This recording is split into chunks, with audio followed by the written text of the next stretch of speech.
Баршаңызға сәлем достар. Бүгін сіздерге өте дәмді, әрі жеңіл, әмбе тез дайындалатын рецептпен бөлісетін боламын. Құрамында май, ұн қосылмайтын, ұсақ қана заттан жасалатын, 5 минут қана уақытыңызды алатын десерт дайындаймыз. Каналыма тіркелмеген болсаңыз тіркеліп, қоңыраушаның белгісін басып, пікір қалдыра отырыңыз.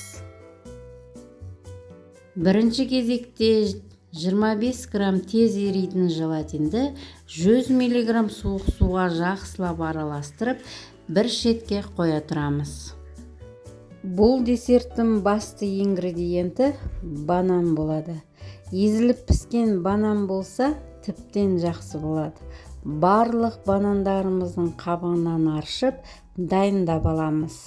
Қабығынан тазартылған бананның салмағы 540 грамм болу керек. Аршып дайындап алған бананымызды осылай ұсақтап тураймыз.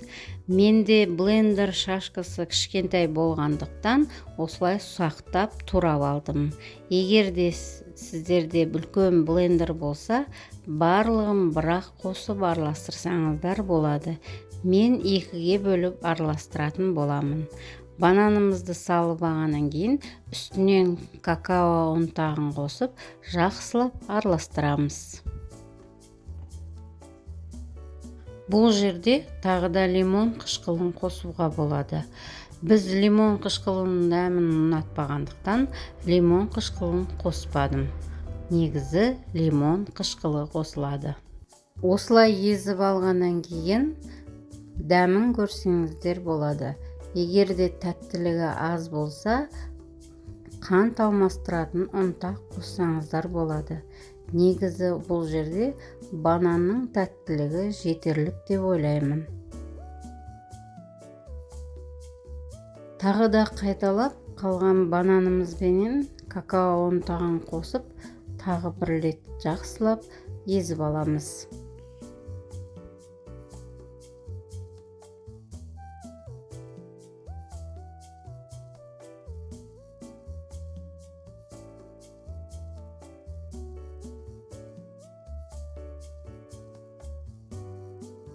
Жеке ыдысымызға барлық езіндімізді құйып аламыз да, ары қарай бір келкі қып араластырып аламыз.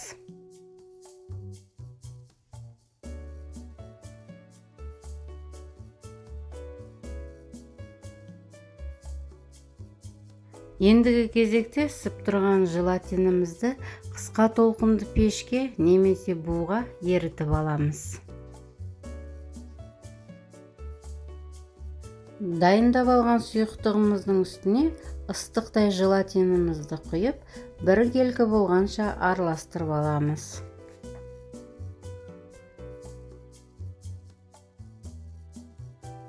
Менде осындай 18-8 диаметрлік форма, соның үстіне пищевой пленкамызды салып, дайындап аламыз.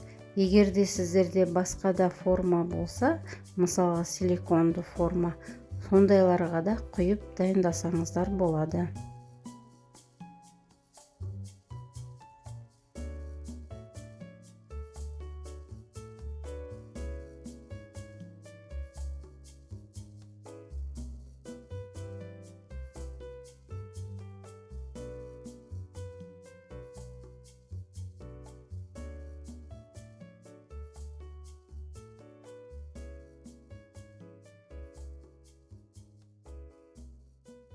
Формамызды жақсылап дайындап алғаннан кейін сұйық массамызды құйып тегістейтін боламыз.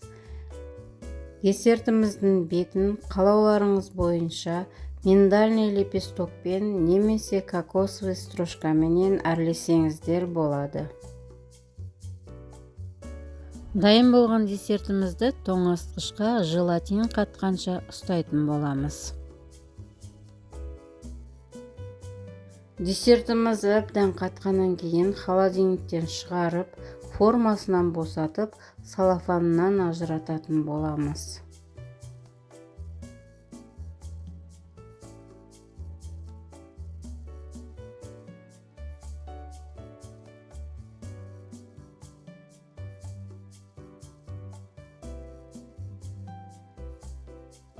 Видеода көріп тұрғандарыңыздай осындай лопатканың көмегімен немесе пышақтың көмегімен салафаннан ажыратып аламыз.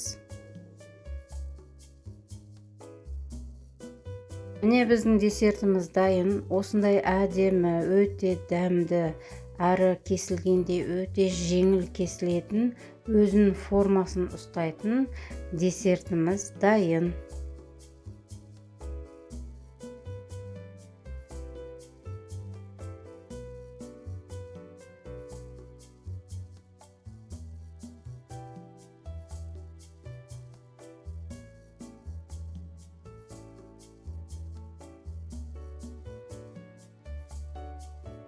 Достар, міне осындай өте әдемі әрі дәмді, өте жеңіл десертіміз дайын. Тәттілігі аз, нағыз жаздың күні жасап жейтін десерт. Міндетті түрде сіздер де жасап көріңіздер, көңілдеріңізден шығатынына әбден сенімдімін. Достар, бүгінгі көрсеткен видео рецептім сіздерге ұнады деген ойдамын. Каналыма тіркелмесеңіз тіркеліп, лайк басып, пікір қалдыра кетіңіздер. Құрметті менің көрерменім, сіздерге бар жақсылықты тілеймін. Жаңа күндерде, жаңа видео рецептімде кездескенше сау болыңыздар. Сіздермен болған Айгүл Қалиқызы.